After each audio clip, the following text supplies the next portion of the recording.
అమ్మ నాన్న ఎంతో అల్లారు ముద్దుగా పెట్టుకునే పేరు, ఆ పేరు పక్కన పెట్టి నేను పెట్టుకున్న పేరు ఏంటంటే బెజవాడ బ్యాడ్ బాయ్ సాయి. మా అబ్బాయి సాయి బ్రతికి అదో విధంగా మారిపోవాలని ఎన్నో పూజలు చేస్తా ఉన్నారు, కానీ అవి ఏమీ ఫలించలేదేమో.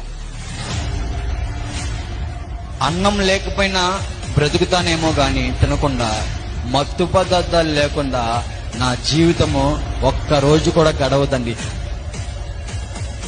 ఒక శివరాత్రి వస్తే ఏ విధంగా నా ప్రవర్తన లేదంటే, ఒక అఘోరా ఏ రకంగా అయితే ఉంటాడో ఆ రకమైన గెటప్ వేసేసుకుంటా ఉండేవాడిని. ఒక యవ్వన స్త్రీ రోడ్డు మీద నడుచుకుంటూ వెళ్తుంటే ఇదే చేతులతో వాళ్ళ బాడీ పార్ట్స్ మీద కొడుతూ వాళ్ళు బాధపడుతుంటుంటే చూసి కామెంట్ చేసే బ్రతుకుల ఇదే శరీరంతో నపంసకులతో కూడా పాపం చేసిన వ్యక్తిని, అటువంటి బ్రతుకు, అటువంటి పాపిష్టి బ్రతుకున్నది. నేను నమ్మిన దేవుడు కరుణామయుడు, నేను నమ్మిన దేవుడు కనికరము గల దేవుడు, నేను నమ్మిన దేవుడు సాయి నమ్మదగిన దేవుడు, ఆయన క్షమించే దేవుడు.